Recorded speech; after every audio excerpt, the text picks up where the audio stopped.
Es increíble lo que nos comenta el pastor de cómo Dios se manifiesta de maneras tan inesperadas muchas veces como este lugar en el aguaje donde todo un pueblo estaba preparado ya para recibir la palabra. Y quiero precisamente empezar mencionando esto porque hay lugares donde ocurre exactamente lo contrario. Quiero comentarles de una historia que es real, donde llega un funcionario de gobierno a una casa y toca la puerta y sale una señora. Y este funcionario se identifica y le dice pues que le va a hacer algunas preguntas, que si está de acuerdo. Ella dice que sí. Y empieza a preguntarle y a llenar un cuestionario y le dice: señora, ¿en esta casa se reúnen regularmente? Sí, dice ella.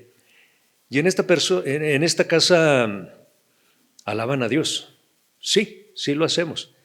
¿Y en esta casa oran? Sí, sí lo hacemos. ¿Y en esta casa dicen amén? Sí, sí lo decimos. Muy bien, muchas gracias. Y se va.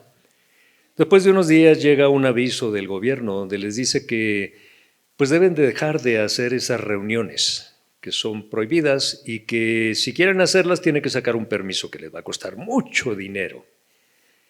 Resulta que esta era la casa de un pastor y a mí me sorprende de ver la entereza, no me sorprende, pero me impacta la entereza de la esposa del pastor al contestar ante un funcionario de gobierno sin saber para qué le estaban preguntando aquello, sin temer por el futuro de ella, de qué fueran a hacer con sus respuestas o qué implicaciones legales fuera a tener esto. Y me pregunto si esta mujer, en lugar de contestar lo que contestó, hubiera contestado de esta manera cuando le preguntaron: ¿en esta casa se reúnen? Sí, a veces nos reunimos. ¿En esta casa oran? Bueno, sí, a veces con los alimentos oramos, pero no siempre, no siempre, ¿eh? Oiga, ¿y en esta casa dicen amén? Pues sí, a veces decimos amén. Hubiera sido muy diferente. Esta mujer no sabía qué iba a pasar con ella. Y ustedes se sorprenderán si les digo dónde fue esto. No fue en China, no fue en Corea del Norte, no fue en Rusia, no fue en algún otro país comunista o socialista, sino fue en San Diego, California, en el país más poderoso del mundo. Resulta que algunos vecinos se quejaron de los automóviles que estaban estacionando cerca de esta casa y por eso fueron a investigar. Y no es que este tipo de reglas sean típicas de los gobiernos locales por ejemplo, ahí en Estados Unidos, sino es un indicador de una tendencia creciente que existe en el mundo y en nuestro país, aquí en México también, una tendencia que exige que los cristianos sean tolerantes con todo el mundo y que nadie sea tolerante con los cristianos. Es una tendencia que está en aumento y esa tendencia va a ir creciendo a medida que disminuya la tolerancia del mundo por el cristianismo en los próximos años.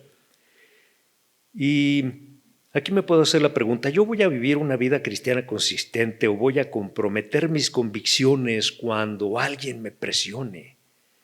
Es una pregunta que me hago a mí mismo, pero yo les invito a que se la hagan ustedes también. ¿Qué pasa cuando hay presión en sus vidas respecto a sus creencias? Y bueno, la verdad es que el mundo ya es suficientemente inconsistente, porque esto puede pasar en un lugar, pero puede que no sea en otro. Y aquí tenemos el ejemplo. El pastor nos acaba de decir: en el aguaje la gente estaba dispuesta, disponible para entregar su corazón a Dios. Y en San Diego, California, no. Y nuestro sistema político pues realmente no ayuda mucho, no únicamente en este país, sino en otros países del mundo, donde principalmente lo que les interesa es conservarse en el poder. A nivel social, a nivel personal, vemos matrimonios que se deshacen, vemos carreras profesionales que se van de pique. Entonces lo único consistente en nuestro mundo es su carácter de inconsistencia. Y muchas personas llaman a este mundo un mundo VICA, así como vaca, pero con una I en lugar de la A. Y VICA significa volátil, incierto, caótico y ambiguo. Suenan como términos muy domingueros, déjenme se los Desgloso de uno por uno, se los explico así rápidamente. Volátil. Volátil viene del latín volatilis, que significa volar precisamente, que se sostiene en el aire. Algo volátil como el alcohol, por ejemplo, pues se volatiza y se va. Entonces, un mundo volátil es algo que existe ahorita y mañana ya no existe. Se esfuma. ¿Cuántas cosas no resultan hoy que mañana ya no están? Eso es algo volátil. Lo contrario sería estable, que permanece, que ahí se queda. Caótico, incierto más bien. Incierto es que no hay la certeza de qué va a pasar el día de mañana. Es dudoso, es impreciso. No sabemos qué van a decidir los gobiernos, no sabemos si hay leyes que van a cambiar. Ahora con los problemas de los indocumentados que están yendo a ciertas ciudades de Estados Unidos, causan problemas y las leyes cambian y el día de mañana ya no les permiten entrar o los deportan y son cosas tristes que afectan a nuestro mundo. Eso es algo incierto, no tenemos la certeza de qué va a pasar.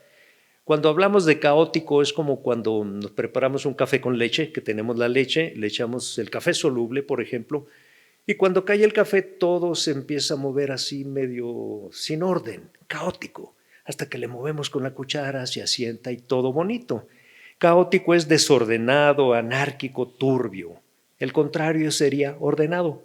Y por último, ambiguo se usa más bien en el aspecto del lenguaje.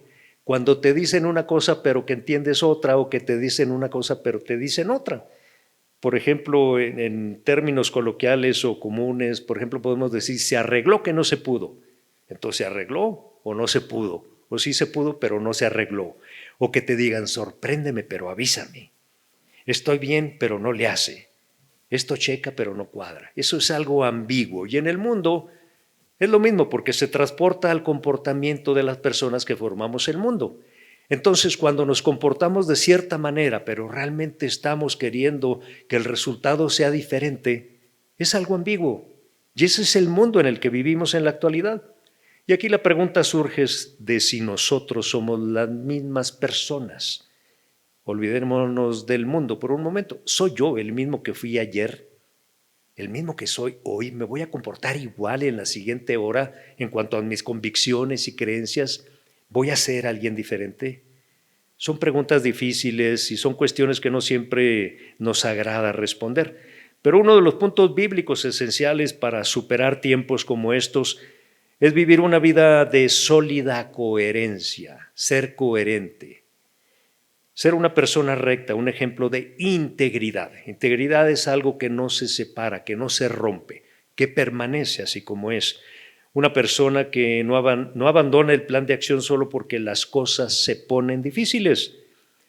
Y así como en los deportes hay atletas que fallan porque abandonan sus rutinas, pues nosotros a veces nos dan ganas de hacer lo mismo. Queremos tirar la toalla, como los atletas que ya no son disciplinados, decimos, ya no quiero esto, ya no quiero seguir haciendo lo que estoy haciendo porque me cuesta trabajo. Pero hay claves para recuperarnos y esto es mantener una tranquila seguridad y seguir con un plan. Y en estos tiempos, hermanos, en estos tiempos tenemos la palabra de Dios. Y David el salmista dijo que aquellos que no conocen a Dios son como el tamo que arrebata el viento. El tamo es así como la pelusa, el tamo que arrebata el viento. Pero aquel que ama su palabra, él lo dijo en el Salmo 1, versículo 3, será como árbol plantado junto a corrientes de aguas que da su fruto en su tiempo y su hoja no cae y todo lo que hace prosperará. Para que esto suceda en nuestras vidas debemos tener confianza y debemos ser consistentes. ¿Y cuál es la relación en estas palabras? Miren, no solo queremos vivir vidas consistentes, sino que para vivir consistentemente dependemos de los demás. Si alguno de ustedes se ha subido en un avión, pues lo que espera es que el avión despegue y aterrice, que lo lleve a donde va. Y para eso confía en el piloto, confía en la tripulación. Y de veras, a mí como pasajero, pues no me importan los detalles de si el ingeniero de vuelo tiene que checar antes de despegar que funcione este interruptor, que se prenda esta agujita, que se mueva. No me interesa todos esos detalles. Y muchas veces esa confianza nosotros la tenemos en nosotros mismos y en lo que hacemos con naturalidad. Cuando nos subimos en nuestros vehículos, no decimos, a ver, funciona el freno, se prenden las luces, se prende la luz de enfrente, se mueve el de la gasolina, se mueve el de la... No, lo echamos a andar y nos vamos porque confiamos en que va a funcionar bien. Igual si vamos al médico por alguna cuestión y tenemos que someternos a una cirugía, pues yo espero que el doctor no sea de los que a veces le sale bien la operación y a veces le sale mal. Yo espero que consistentemente haya hecho un buen trabajo para que el trabajo que haga en mí sea igual de bueno. Yo eso es lo que espero. Entonces dependo de las personas. Y es igual con los deportes. Los entrenadores dependen de los jugadores que lo hagan bien, que no cometan fallos, que metan el gol, o que si están boxeando, pues que a los 2 minutos no se les vaya el aire y ya no quieran seguir peleando. Todo eso depende de una confianza. Y queremos que estas personas, además de consistentes, sean confiadas. O sea, si tienen confianza en ellos mismos, pues esperamos que esa confianza se traduzca en un buen resultado para lo que están haciendo para nosotros. Y estas 2 palabras, confiado, confianza y consistencia, empiezan con las 3 letras con, el prefijo con. Confianza, hermano, significa con fe, confianza, con fe. Si yo tengo la confianza en algo, tengo fe en ese algo. Si tengo la confianza en una persona, confío en esa persona. Y la palabra consistencia se refiere más bien a la posición, dónde estamos parados nosotros. Así como dice el Salmo 1, versículo 3, como árbol plantado junto a un río y ese árbol tiene espacio, raíces profundas y no se mueve ni 1 milímetro, es consistente en su postura que tiene. Y cuando nos centramos en Cristo y confiamos en su palabra, entonces podemos ser consistentes. Podemos mantenernos firmes porque nuestra fe se construye nada menos que sobre Jesús y su justicia. Y cuando el cielo se viene abajo, como muchas veces nos pasa en nuestras vidas, cuando todos los demás que no son creyentes corren como gallinas descabezadas, como se dice, nosotros podemos andar serenamente en el Espíritu. Sin embargo, a veces leemos la palabra de Dios y pensamos, Señor, ¿qué quieres de mí? Hago todo lo que puedo, pero ¿qué quieres de mí? Y muchas veces nuestras funciones, si tenemos una familia, son diferentes. Por ejemplo, como cónyuge, yo soy diferente de como soy como padre, porque son funciones diferentes. No quiere decir que sea inconsistente, pero somos muchas clases de personas para sobrevivir, por así decirlo. Si tengo un trabajo, en el trabajo soy diferente. Si educo a mis hijos, los educo en un comportamiento diferente a cómo interactúo con mi esposa. Incluso Pablo mismo llevaba esta línea de pensamiento porque él escribió en 1 Corintios 9:22, me he hecho débil a los débiles para ganar a los débiles. A todos me he hecho de todo, para que de todos modos salve a algunos. Pablo hablaba de identificarnos con todas las personas como lo hizo Cristo para llevarlos al Evangelio. Pablo nunca tuvo variaciones en la manera de comportarse, en su verdadera identidad con Cristo. Y si nosotros hemos de seguir el ejemplo de Pablo y ser suficientemente fuertes para ser fieles y suficientemente flexibles para ser útiles, debemos ser consistentes. Si algo te quieres llevar de este mensaje es ser suficientemente fuertes para ser fieles y suficientemente flexibles para ser útiles. De nada me sirve el conocimiento y la profundidad de la palabra si no tengo una aplicación práctica, si no tengo la flexibilidad de moverme en mi vida para ayudar a otros y para hacer algo con lo que me dice la palabra de Dios. Dios nos llamó a ser fieles porque es lo mejor para nosotros. Primera de Juan 2:28 nos dice, y ahora, hijitos, permaneced en Él, para que cuando se manifieste tengamos confianza, para que en su venida no nos alejemos de Él avergonzados. Este es un mensaje bíblico del cual no podemos escondernos y pudiera sonar extraño para la mayoría de las personas que no han pensado en el regreso del Señor. Cuando se manifieste tengamos confianza para que en su venida no nos alejemos de Él avergonzados. Estamos en un periodo intermedio entre su primera y segunda venida. Somos visitantes de este mundo, residiendo temporalmente aquí, pero somos ciudadanos del cielo. Él volverá y nos llevará con Él. La consistencia que queremos es la que está en sintonía con los caminos de Cristo Jesús. Ahora, ¿cómo se ve la consistencia en nosotros? Hay marcas que denoten que somos consistentes. Déjame te hablo de esto. Juan escribe como le escribiría un papá a su familia. Y en este capítulo se refiere a quienes le escuchan como hijitos 5 veces. Juan fue el apóstol del amor y encarnó esta virtud en todo lo que él escribió. Y en su evangelio conocemos a Juan como el discípulo a quien Jesús amaba. Y en esta carta nos dice que el que no ama no conoce a Dios porque Dios es amor. Nos dice primera de Juan 4, versículo 8. Y nos presenta la idea de consistencia mediante la palabra permanecer. Cuando leamos la palabra permanecer en el evangelio nos está hablando de consistencia. En Juan 15:5 dice: yo soy la vid, vosotros los pámpanos, el que permanece en mí y yo en él, ese da mucho fruto, porque separados de mí nada podéis hacer. Y en el versículo 6 nos dice: el que en mí no permanece será echado fuera como pámpano y se secará, y lo recogen y los echan en el fuego y arden.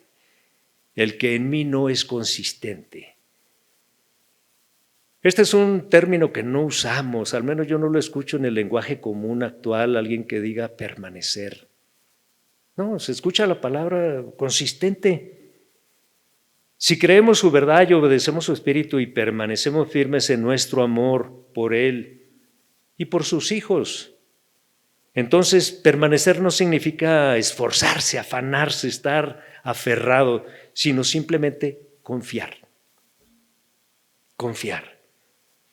¿Y cómo logramos que esa fe, cuando decimos tener confianza, actuar con fe, cómo logro que mi fe se fortalezca para poder confiar? No es así nada más como échele ganas, hermano, y verá cómo se va a fortalecer, sino descansando en aquel que es fiel, descansando en Cristo Jesús. Pero en la vida vamos nosotros haciendo las cosas como si fuéramos competidores de una carrera de 100 metros planos, por ejemplo. Una carrera de 100 metros planos así en el nivel más alto dura máximo 10 segundos. Y a veces actuamos así en la vida. Muy animosos empezamos algo y después de un tiempo corto nos cansamos y lo dejamos y ya no queremos hacerlo y a veces y agarramos otra cosa. Y hacemos lo mismo, arrancamos muy animosamente y luego lo dejamos. Y así vamos por la vida haciéndolo de esa manera. Las personas que corren distancias más largas, un maratonista, por ejemplo, tiene otra percepción de lo que está haciendo. Él dice: voy a durar mínimo 2 horas corriendo. ¿De qué me sirve los 10 primeros segundos arrancarme y cansarme? Mejor me la llevo tranquilo. Y eso es lo mismo para permanecer en Cristo a lo largo de toda nuestra vida. Nosotros subimos y bajamos, tenemos esfuerzos y resultados inmediatos y luego ya no tenemos ganas de tener esfuerzos y no damos resultado. Y nos mantenemos improductivos. Cuenta un pastor que en una reunión como esta, en un domingo por la tarde, dijo: tenemos un regalo especial para una persona que durante los últimos 45 años ha sido constante, ha sido consistente en todas las reuniones que hemos tenido, sin importar qué día, ni a qué hora, ni dónde. Todos los domingos ha estado aquí, todos los miércoles ha estado aquí, todas las reuniones de mujeres ha estado aquí, todas las reuniones de oración, durante 45 años sin faltar una sola vez. Y vamos a darle un reconocimiento especial a Leonor García. Leonor García. Leonor, caramba, parece que no vino. ¿Se imaginan, hermanos, en el día más importante tal vez de la vida de esa mujer, al menos delante de la congregación? No fue. Tal vez dijo ella: bueno, después de 45 años ya me cansé, ya no quiero ir a esa reunión. O tal vez hayas escuchado a alguien que dice, Señor, hasta este momento del día va todo bien, no me he portado mal con nadie, no he sido gruñón, no he sido desagradable, no me he quejado y no he hablado mal de nadie, no he gastado nada, mi tarjeta está muy bien hasta ahorita. Entonces, mientras me preparo para levantarme de la cama, Señor, necesito tu ayuda más que nunca. Claro que si no hacemos nada, no va a pasar nada. Lo importante es cuando empezamos a tomar acción sobre nuestra vida diaria. Y así nos sentimos muchas veces, muchos de nosotros, intimidados cuando nos levantamos de la cama y estamos listos para empezar a hacer algo, con el miedo de fallar. ¿Cuántas veces hemos comenzado dietas o hemos dicho mi propósito de año nuevo es ir al gimnasio? Y los gimnasios están llenos los 3 primeros meses del año y a partir del 4.º mes empiezan a quedarse solos porque nos falta la consistencia. Estamos ahí en los primeros 100 metros planos y luego nos cansamos. En nuestra casa decimos, sí, ahora sí la voy a mantener limpia. Ahora sí voy a ayudarles a mis hijos con las tareas todos los días y empezamos a fallar. Entonces desvanecen nuestros planes y empezamos a bajar la barra nosotros mismos. Caray, pues estaba siendo demasiado exigente conmigo. Voy a bajarle un poquito, 2 rayitas. Pero el Espíritu de Dios nos dice al oído, no te condenes. La gracia de Dios te cubre, pero no tienes que tirar la toalla. Hay un poder ilimitado cuando confías en tu Padre Celestial y te mueves adelante cada día. Entonces Él quiere que permanezcamos en la palabra, y permanecer es una palabra que encontramos en el Nuevo Testamento que nos lleva a través de esa permanencia. ¿Cuál es nuestro mejor ejemplo de consistencia? ¿A quién pondrías tú de ejemplo? Si conozco una persona que es consistentemente buena en lo que está haciendo. Muchos de nosotros tal vez no pensemos en Cristo. Pero escucha lo que dice Juan en 1 de Juan 2:6. El que dice que permanece en Él debe andar como Él anduvo. Entonces, si tú metes la consistencia, debes pensar en el líder. ¿A quién admiras más en tu vida? Debes de seguir al líder y Jesús nos mostró el camino mediante su propia vida. Se nos llama cristianos porque somos seguidores de Cristo y por esta definición queremos vivir como Él vivió. Y a veces esto a mí en lo personal me intimida. Me siento así como que, Señor, no voy a poder llenar los zapatos. Hace como 3 domingos, mientras estaba por ahí a mitad del salón, viendo las personas que estaban ingresando, pues veía a las familias y veía a los niños y niñas de ciertas edades. Y cuando somos chiquitos, pues estamos en desarrollo y a veces una parte del cuerpo crece más rápido que otra. Y es normal, de repente un día amanecemos larguiruchos y flacos cuando tenemos cierta edad y a veces nuestros pies parecen muy grandes. Y yo me preguntaba, porque me empecé a fijar en los pies de los niños y niñas, y en proporción a su cuerpo se me hacían a veces los zapatos demasiado grandes. Y yo decía, bueno, tal vez tiene el pie de ese tamaño. Pero me acordaba cuando era yo niño y con mis hijos también, que decíamos, hay que comprarle zapatos. ¿Sabes qué? Cómprale 2 tallas más grandes para que le duren al menos un poquito más. Y a veces yo me siento así, como que traigo zapatos 2 tallas más grandes. ¿Será, Señor, que me están quedando grandes los zapatos? ¿Quién puede vivir a la altura del nombre de Jesús? ¿Quién de nosotros podría llenar las sandalias de Jesús? Habrán escuchado de Alejandro Magno, el conquistador, un hombre muy inteligente, muy capaz, que se dio cuenta que en su ejército había un soldado llamado Alejandro, como él. Y Alejandro Magno era extremadamente valiente y visionario, y el otro Alejandro, el soldado, pues era mediocre, así lo conocían sus compañeros. Entonces el líder Alejandro Magno llamó a este soldado, le dijo, ven, quiero hablar contigo. Y mirándole fijamente a los ojos le dijo, tú te haces llamar Alejandro. Y el atemorizado soldado pues nomás dijo con la cabeza, sí. Y Alejandro Magno le dijo, muy bien, entonces o cambia tu carácter o cambia tu nombre. O sea, consideró que no estaba a la altura de llamarse como él, porque lo consideraba como una persona que no tenía la capacidad que él tenía. Si nosotros decidimos practicar la disciplina de permanecer en Cristo, descubriremos que no lo haremos leyendo libros de autoayuda o agarrando la Biblia de vez en cuando y agarrando un versículo. Ya está bien, el día de mañana, pues a ver si tengo ganas. La única forma de ser como Cristo es aceptarle humildemente como Salvador y Señor y permitir que el Espíritu Santo, hermanos, comience un programa de renovación en nuestras propias vidas. La primera marca de nuestra consistencia es ser consistentemente como Cristo. Si miras constantemente el rostro de Cristo, probarás y acabarás siendo consistente como Él. La segunda marca de nuestra consistencia es preocúpate consistentemente por los demás. El pastor decía antes de iniciar con este discurso que todos somos misioneros. Eso es preocuparse por los demás. Y no tenemos que ir a los lugares, como él decía. Podemos ser misioneros en oración, podemos ser misioneros apoyando económicamente o con recursos. Juan dijo, el que ama a su hermano permanece en la luz y en él no hay tropiezo. Nos dice Primera de Juan 2, versículo 10. Juan nos dice que sabemos que hemos pasado de muerte a vida por la forma en que nos amamos los unos a los otros y que donde hay amor, allí está Cristo. Para Juan el mandamiento completo de Cristo es que creamos en el Hijo y nos amemos unos a otros.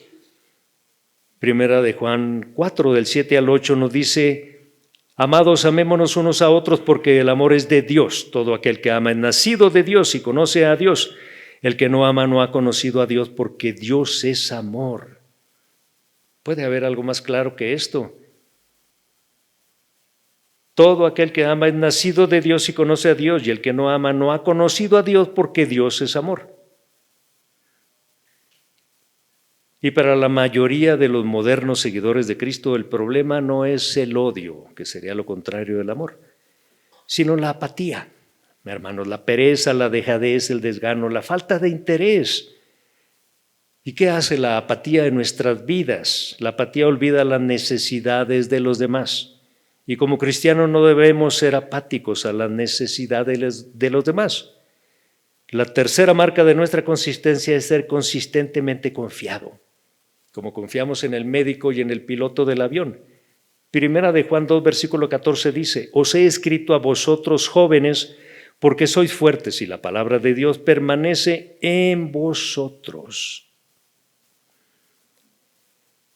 Mire, hay un estudio que hicieron en la Universidad de Toronto y identificaron una conexión real entre la fe y la ansiedad. Ellos decidieron investigar si creer en Dios tenía efectos en el estrés personal.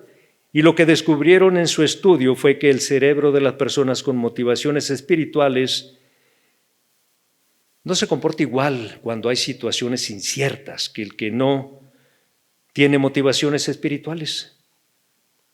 La respuesta del cerebro a la ansiedad de quienes creían en Dios era un 33% menor de quienes no creían. Es decir, cuando tienes una crisis en tu vida y no eres cristiano, habrá un 33% más de que tu respuesta tal vez no sea la adecuada.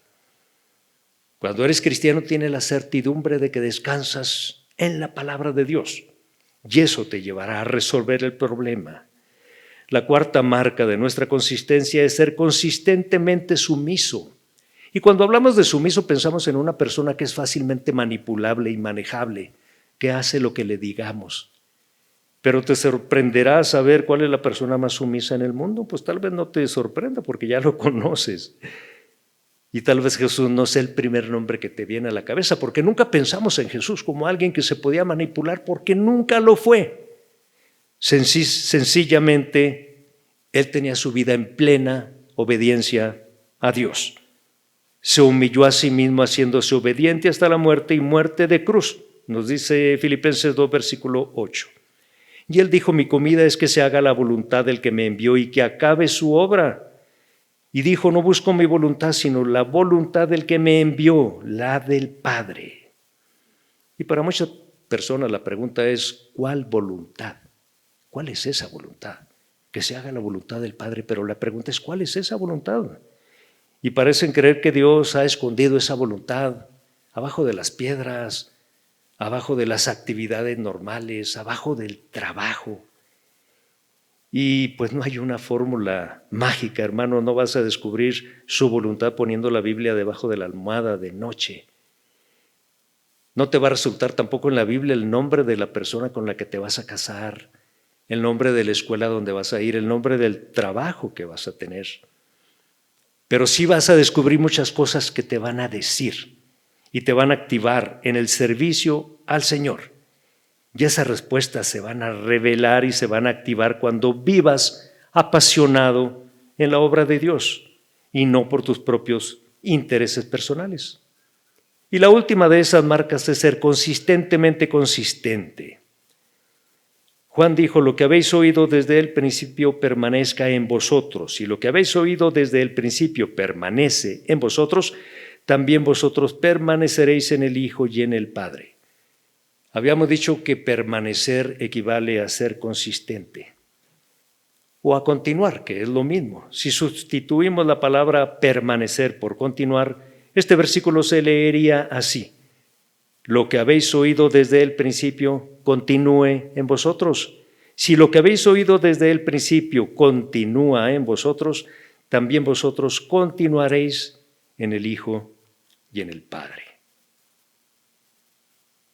Déjame te hablo ahora de qué nos motiva para nuestra consistencia. Ya para concluir, ¿qué nos motiva para ser consistentes? Me podrás preguntar, quiero ser consistente, pero ¿cómo le hago? ¿Qué me motiva? Primera de Juan 2:28 dice, cuando se manifieste en su venida. Así lo estoy resumiendo. El versículo completo dice, y ahora, hijitos, permaneced en él para que cuando se manifieste tengamos confianza para que en su venida no nos alejemos de él avergonzados. Y una persona entendió perfectamente esto. Un predicador estaba en una fila, en una papelería, en un centro comercial, y delante de él estaba una persona que no dejaba avanzar la fila porque él estaba reclamando algo al cajero. Esta mujer le dijo, ayer compré 2 sacapuntas, pero llegué a mi casa y me di cuenta que me cobraron 1. He regresado para pagar el segundo sacapuntas. Y el cajero le decía, señora, no sé cómo resolver eso.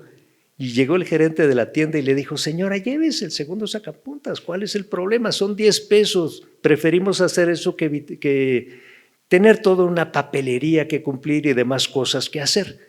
Total que no le resolvieron y la señora salió de la tienda.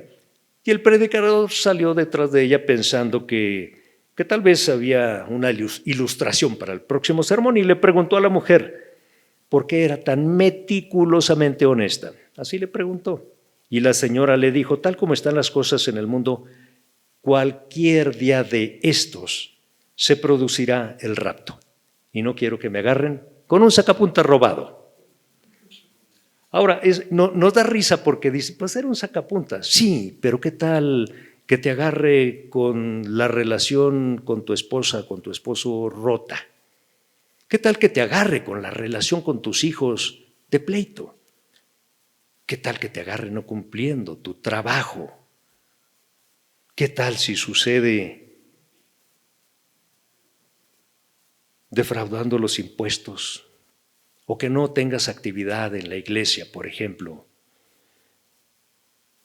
Hay otra historia de un pastor, maestro y escritor canadiense que cuando era joven trabajaba en una fábrica, un taller de máquinas, y cada día cuando sonaba la hora de salida, que era las 5 de la tarde, todo el mundo empezaba a correr, iban por sus loncheras, por sus abrigos, y empezaban a moverse, y a eso de las 5:15 empezaban a salir. Pero este pastor y maestro se dio cuenta de que había una persona que siempre salía antes que todos. Y un día le preguntó, ¿cómo es posible que salgas antes que todos? Y este señor le preguntó, mira muchacho, le dijo, yo estoy siempre preparado para no tener que prepararme. Es algo que nos parecería ambiguo, ¿no? Yo estoy siempre preparado para no tener que prepararme. Ah, sí, pues qué padre. Y yo me acuerdo que antes a mí me gustaba mucho correr y corría todos los días y participaba en todas las competencias. Y mis hijos y mi esposa iban a echarme porras y a verme. Nunca gané ninguna carrera porque no era muy bueno en eso. Pero sí recuerdo que Marco por aquel entonces tendría como unos 4 años. Y en una de esas carreras me vieron pasar, me aplaudieron y todo. Ya cuando llegué a la meta, llegamos, se acercaron conmigo. Y lo primero que me dice Marco, mi hijo de 4 años, me dice: ay, papá, para que ganes la carrera tienes que correr más rápido. ¿Qué podía decir yo ante eso? Era completamente cierto. Entonces muchas veces las verdades más simples son las verdades más profundas. Y no es una mala estrategia estar preparados para no tener que prepararnos. Cristo va a regresar, hermanos, y hay que estar preparados para no tener que prepararnos. Mantén tu casa en orden y no la tendrás que arreglar. Mantén tu matrimonio funcionando bien y así no tendrás que trabajar en rehacerlo otra vez. Mantente en el camino de la fe consistentemente para no tener que volver al camino cuando te pierdas. El hecho es que cuando llegue el momento no tendremos opción de prepararnos. Independientemente de cuál sea nuestra situación en la vida, llegará el momento cuando menos lo esperes. Y la pregunta más importante de todas es si has aceptado a Cristo como tu Salvador. Este es el primer asunto, el asunto más importante que hay en tu vida que debes resolver, porque tu destino eterno depende de eso. Y ya para concluir, déjame te digo cómo podemos medir la consistencia. Y déjame te lo cuento con otra historia. Por allá en Irlanda había como 800 autobuses públicos y había un chofer cristiano de unos 62 años. Y un día llegó a su trabajo y se dio cuenta de que los autobuses tenían una pancarta que decían: probablemente Dios no existe, deja de preocuparte y disfruta de la vida. A alguien se le ocurrió poner una campaña. Él se negó a conducir el autobús que le tocaba y dijo: no, va en contra de mis creencias, no lo voy a hacer. Y se fue a su casa porque no había otro autobús que él condujera. Él estaba dispuesto a dejar su trabajo. Al día siguiente regresó y no sabía qué iba a pasar. Afortunadamente, al autobús de él le quitaron la pancarta para que lo pudiera conducir. Y lo que él hizo tuvo una influencia mucho más amplia que unos cuantos autobuses con esa pancarta, porque motivó a mucha gente que no estaba consciente de que sus creencias son más importantes que lo que pueda pasar con tu vida el día de hoy. ¿Qué nos diría Juan de esta historia? Primera de Juan 4, versículo 4 dice: hijitos, vosotros sois de Dios y los habéis vencido, porque mayor es el que está en vosotros que el que está en el mundo. Y hermanos, cuando Jesús venga, solamente tendremos 2 opciones. O tendremos confianza o sentiremos vergüenza. La Biblia nos enseña que daremos cuenta de todas las cosas que hayamos hecho. Y esto debería de hacernos pensar en hacer un inventario de todas nuestras actividades a lo largo de nuestra vida. Lo primero que sucederá tras la venida de Cristo es que compareceremos ante el tribunal. Ya con esto concluyo. Es importante entender que no seremos juzgados por el pecado, hermano, porque eso ya se resolvió en la cruz. Pero la palabra dice: porque es necesario que todos nosotros comparezcamos ante el tribunal de Cristo, para que cada uno reciba según lo que haya hecho mientras estaba en el cuerpo, sea bueno o sea malo. Nos dice 2 Corintios 5, versículo 10. Y esto significa que aunque nuestros pecados sean perdonados, nuestras obras no serán olvidadas. Entonces, cuando estemos en ese tribunal, ¿tendremos confianza o seremos avergonzados? Yo quisiera tener confianza y no ser avergonzado, no sé ustedes. ¿Cómo pudiera yo tener confianza y no ser avergonzado? Juan nos recuerda estas palabras que nos dijo Jesús: permaneced en mí y yo en vosotros, como el pámpano no puede llevar fruto por sí mismo si no permanece en la vid, así tampoco vosotros si no permanecéis en mí. Nos dice Juan 15, versículo 4. Permanecer en Cristo entonces nos pone en la longitud de onda de Él, si le podemos llamar así. Nos conecta directamente con Él. La Biblia dice que en el tribunal de Cristo se impartirán 5 coronas distintas.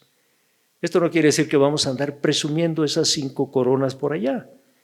Las pondremos a los pies de nuestro Salvador en un acto de adoración. Más bien, eso es lo que yo haría. Y la última pregunta, ¿seremos avergonzados? ¿Cómo es posible entrar a las puertas del cielo sin sentirse avergonzados? Lo creamos o no, algunas personas estarán en esta situación. Algunos cristianos que no han sido fieles a Dios estarán en el cielo.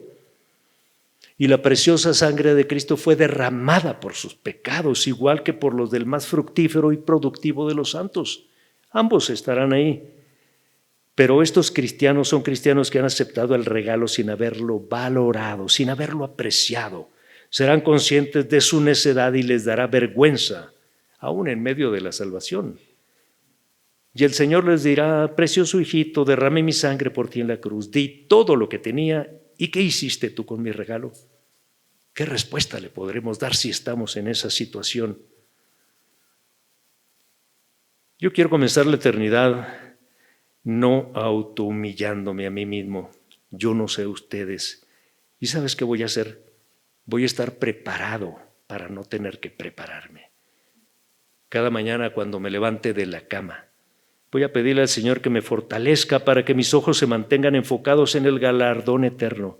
Y voy a trabajar con todo mi corazón aquí en la tierra, pero espiritualmente voy a estar listo con mis maletas. ¿Has escuchado de las repeticiones en los entrenamientos? Si vas al gimnasio, te recomiendan hacer repeticiones, ¿sí?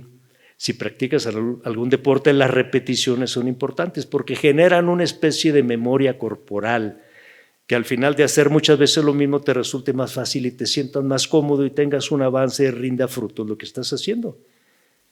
Déjame, te recomiendo 3 repeticiones espirituales. La primera de ellas, el primer ejercicio, es el estudio reflexivo de la Biblia. Son 3 cosas muy sencillas. Cada día el estudio de la Biblia. El segundo ejercicio es ser una persona de oración, habitual y disciplinada. No hoy sí y mañana no. Hoy sí y mañana también. Y mañana lo haré otra vez. Y el tercer ejercicio es poner en práctica lo que el Espíritu Santo te ha mostrado a través de estudiar su palabra y a través de orar. Si practicas estas 3 cosas, leer, orar, servir, y luego lo repites: yo leo la palabra, yo oro y dejo que el Espíritu Santo me guíe en dar servicio a otros con lo que he aprendido. En aquel día del regreso de Cristo podrás ponerte delante de Él sin sentir vergüenza. Y después de vivir de forma consistente en esta vida, vivirás con un gozo sin precedente, algo que tal vez no esperabas, un gozo sin límite en la perfecta consistencia que se llama cielo. Hermanos, ya para concluir esta plática de hoy, quiero preguntarles y quiero pedirles, por favor, a todas aquellas personas que creen, que levanten su mano. ¿Quién cree? ¿Quién cree en Él? ¿Quién cree en Él? Gracias, muchas gracias, la pueden bajar. Quiero pedirles una última cosa. No es obligación que lo hagan. Si ustedes lo quieren hacer, bienvenido. Quisiera que sacaran sus teléfonos celulares, que le quiten el modo avión o que lo enciendan. Teléfono celular, téngalo a la mano, por favor. Vamos a hacer un pequeño ejercicio y vamos a honrar a la iglesia misionera que somos. Yo quiero invitarles a aquellas personas que lo quieran hacer en su teléfono. Si usted tiene WhatsApp o si tiene Telegram, tal vez, que son los más directos para comunicarse de uno a uno con otra persona, que identifique a una persona con la cual usted quisiera entablar una relación diferente a la que tiene hoy. Una persona que no sea creyente, tal vez su vecino, su amigo de la infancia que se acaba de reencontrar con él, tal vez algún familiar con el que ha tenido conflictos. Identifique a esa persona y prepárese para escribir lo siguiente. Y esto que le va a escribir tal vez sea el inicio de algo que usted no esperaría que sucediera y tal vez cause un impacto en su vida. Todos somos misioneros, hermanos, pero no tenemos que salir al campo todos. Podemos alcanzar a muchas personas a través de muchos medios. Yo quiero que le escriba a esa persona, si usted así lo quiere hacer, 2 palabras y le envíe el mensaje. Y estas 2 palabras son: yo creo. Póngale: yo creo, y envíeselo. Y pídale al Espíritu Santo en oración que obre acorde a sus planes para esta persona que está recibiendo este mensaje. Amado Padre Celestial, Señor, gracias por permitirnos, Señor, que a través de tu palabra nos demos cuenta de que la consistencia es importante, Señor, porque tú lo mencionas en tu palabra, Dios. Yo te pido por todos mis hermanos aquí presentes, Señor, para que les muestres la manera de ser consistentes en el actuar, en el orar, en estudiar tu palabra y sobre todo en el actuar, Señor, que nos permitas manifestarnos en la vida de los demás, Señor, a través de nuestros actos y lo que el Espíritu Santo ponga en nuestros corazones. Yo te pido por la vida de todos mis hermanos aquí presentes, en el nombre de Cristo Jesús. Amén.